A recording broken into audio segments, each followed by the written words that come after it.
Juillet-août, les grandes vacances. On est loin de la haute saison, pourtant à cette période de l'année, les avions sont bondés. Un flux composé essentiellement d'originaires de l'île plus que de touristes. Premier bénéficiaire de cette tendance, les loueurs de voitures. Les parcs sont vides. En un mois, c'est plus de 12% du chiffre d'affaires annuel qui est enregistré. Une moyenne de 450 voitures, je parle de véhicules particuliers, de véhicules de prestige, environ 450 voitures qui sont actuellement toutes sur la route. Les loueurs ont la cote, les structures d'hébergement sont prises d'assaut.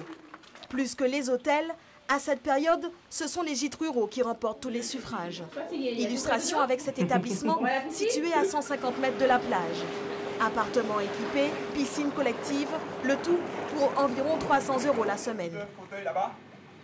Les gîtes ont la cote parce que déjà les gens sont plus près de la population, puisque on a la chance d'être avec eux, donc de partager des moments avec eux. Donc je pense que ça c'est une des raisons. Il y a aussi le coût économique, forcément, les tarifs sont quand même assez abordables, je pense. J'ai choisi d'être en gîte déjà pour notre tranquillité. C'est bien d'être en famille.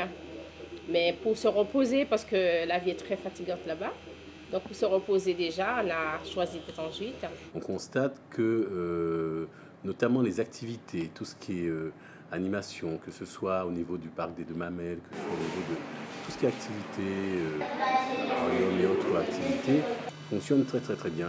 Si les loisirs restent très prisés, en revanche, du côté des restaurateurs, le constat est mitigé. J'ai envie de vous dire que tous les restaurateurs de Guadeloupe attendent cette période-là. Malheureusement, en ce moment, on ne voit pas trop les touristes, on va dire. Parce que bon, vous savez, c'est des familles qui reviennent en vacances. Dans la famille, ils vont venir une fois, de temps en temps le soir, un petit peu le midi, mais ils ne vont pas tous les jours au restaurant. Les vacances scolaires constituent un premier test, une première étape avant la haute saison. Car dès le mois de novembre, c'est toute la filière tourisme qui se mettra réellement en ordre de bataille.